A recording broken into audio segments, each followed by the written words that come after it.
നമസ്കാരം, മലയാളി വാർത്തയിലേക്ക് സ്വാഗതം. ഒരു വിയോഗ വാർത്ത നമ്മെ തേടിയെത്തുകയാണ്. തിരക്കഥ, സംവിധാനം, അഭിനയം, സംഗീതം, എഡിറ്റിംഗ് തുടങ്ങി സിനിമയുടെ സമസ്ത മേഖലകളിലും ഒരേ സമയം വിസ്മയം തീർത്ത തമിഴ് സിനിമയുടെ one man institution K Bhagyaraj അന്തരിച്ചു. 73 വയസ്സായിരുന്നു. ഹൃദയാഘാതത്തെ തുടർന്നാണ് അദ്ദേഹം മരിച്ചത്. ചെന്നൈയിലെ അപ്പോളോ ആശുപത്രിയിലായിരുന്നു അന്ത്യം. 5 പതിറ്റാണ്ടോളം നീണ്ട സിനിമാ ജീവിതത്തിൽ സാധാരണക്കാരന്റെ ജീവിതത്തെ നർമ്മത്തിലും കുടുംബ ബന്ധങ്ങളുടെ ഊഷ്മളതയിലും പൊതിഞ്ഞ് തിരശ്ശീലയിലെത്തിച്ച ഭാഗ്യരാജിന്റെ വിയോഗം തമിഴ് സിനിമയ്ക്ക് തീരാ നഷ്ടമാണ്. പ്രശസ്ത സംവിധായകൻ ഭാരതിരാജയുടെ വിയോഗത്തിന് തൊട്ടു പിന്നാലെ എത്തിയ ഭാഗ്യരാജിന്റെ മരണം തമിഴ് ചലച്ചിത്ര ലോകത്തിന് വലിയൊരു ആഘാതമായി മാറിയിരിക്കുന്നു.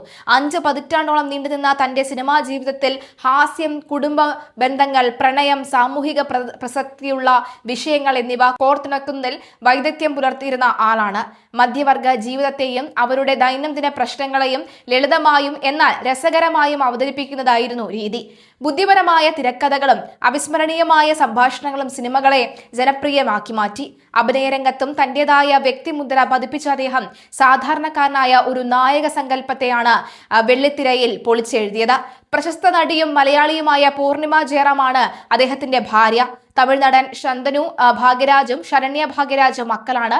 വൈവിധ്യമാർന്ന പ്രമേയങ്ങളിലൂടെ തമിഴ് സിനിമയെ ജനകീയമാക്കിയ ഒരു അതുല്യ പ്രതിഭയാണ് ഭാഗ്യരാജിന്റെ വിയോഗത്തിലൂടെ സിനിമാ ലോകത്ത് നഷ്ടമായത്.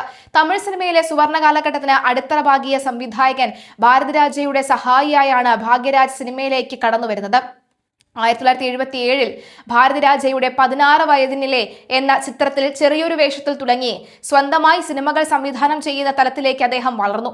സിനിമയുടെ ഓരോ ചലനവും തന്റെ വിരൽത്തുമ്പിൽ നിയന്ത്രിച്ചിരുന്ന ഭാഗ്യരാജ് പലപ്പോഴും തന്റെ ചിത്രങ്ങളുടെ തിരക്കഥാകൃത്തും സംവിധാനവും നായകനുമെല്ലാം സ്വയം തന്നെയായിരുന്നു. അതുകൊണ്ട് തന്നെ വൺ മാൻ സ്റ്റുഡിയോ എന്ന് സിനിമാ ലോകം അദ്ദേഹത്തെ വിശേഷിപ്പിച്ചിരുന്നു. 1979 ചുവരില്ലാത്ത ചിത്രങ്ങൾ എന്ന ചിത്രത്തിലൂടെ സ്വതന്ത്ര സംവിധായകനായി ഭാഗ്യരാജ് പിന്നീട് തമിഴ് സിനിമയുടെ ഗതി തന്നെ മാറ്റിയെഴുതി. മൗനഗീതങ്ങൾ, അന്ത 7 നാൾക്കൾ, ഡാർലിംഗ് ഡാർലിംഗ്, മുത്താണെ മുടിച്ച്, ചിന്നവീട് തുടങ്ങിയ ചിത്രങ്ങൾ ഇന്നും സിനിമാ പ്രേമികളുടെ കാഴ്ചപ്പാടും ഓർമ്മകളും മാറ്റിമറിച്ചതാണ്. മുന്താനെ മുടിച്ചെന്ന ചിത്രത്തിലെ അഭിനയത്തിന് ഫിലിം ഫെയർ മികച്ച നടനുള്ള പുരസ്കാരം അദ്ദേഹം സ്വന്തമാക്കിയിരുന്നു. മലയാളികൾക്കും അദ്ദേഹം സുപരിചിതനാണ്. ദിലീപ് നായകനായ മിസ്റ്റർ മരുമകൻ ഉൾപ്പെടെയുള്ള മലയാള ചിത്രങ്ങളിൽ ഭാഗ്യരാജ് ശ്രദ്ധേയമായ വേഷങ്ങൾ കൈകാര്യം ചെയ്തിട്ടുണ്ട്. സിനിമയ്ക്ക് പുറമെ ഭാഗ്യ എന്ന വാരികയുടെ എഡിറ്ററായും നോവലിസ്റ്റായും അദ്ദേഹം തന്റെ സാന്നിധ്യം അറിയിച്ചുകൊണ്ടേയിരുന്നു. അദ്ദേഹത്തിന് മലയാളത്തിന്റെ കേരളക്കരയുടെ ആദരാഞ്ജലികൾ.